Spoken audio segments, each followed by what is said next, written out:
চোখের দিকে তাকে কথা বলতে পারি, এত চোখের সামনে একটু সমস্যা মনে হয় আমার কাছে। তো আমার কথা বেশি না, জাস্ট তিনটা পয়েন্ট আমি বলতে চাই।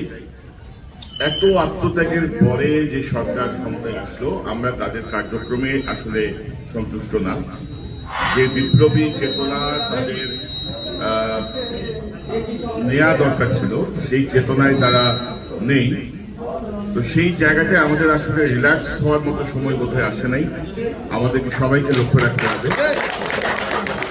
এবং আমি যদি আমেরিকায় না থাকতাম, আমি বুঝতে পারতাম না যে 1,000 মাইল পরেও দেশ প্রেম বলে যে বিষয়টা আর কি, যে মানুষ, বাংলাদেশে মানুষ মারা যাচ্ছে, 8-10 হাজার মাইল দূরেও মানুষের মধ্যে কি আবেগ, কি চেতনা, কি প্রতিবাদ।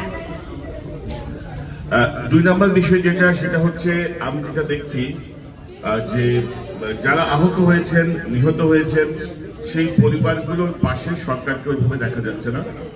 তারা অনেকটা রেশন দেওয়ার মতো করে কিছু কাজ করছেন, যে 3 মাস অন্তর সাহায্য দেওয়া হবে।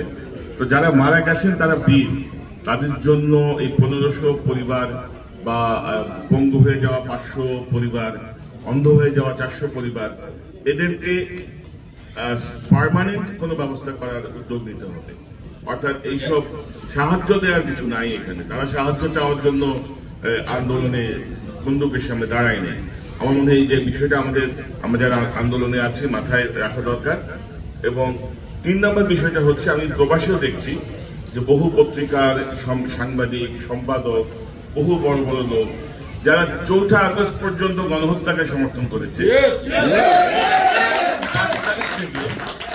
5 তারিখ থেকে তাদের চেহারা পরিবর্তন হয়ে গেছে, 5 তারিখ থেকে তারা বিপ্লবী হয়ে গেছে।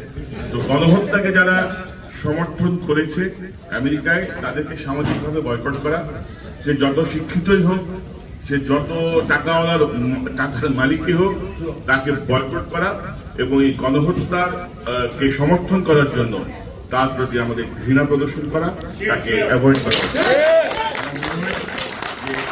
প্রবাসী যারা আছেন, এই শক্তিটাকে আমি দেখেছি প্রথম থেকেই, তারা অত্যন্ত ক্ষিপ্রতার সঙ্গে কাজ করেছেন প্রত্যেকটা জায়গায়।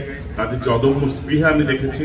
আমার মনে হয় যে আপনারা পরবর্তীতে একটি সুষ্ঠু নির্বাচনের মাধ্যমে এটি গণতান্ত্রিক সরকার প্রতিষ্ঠা হওয়ার আগ পর্যন্ত দয়া করে আপনারা আপনাদের এই ধারাটা। ধন্যবাদ।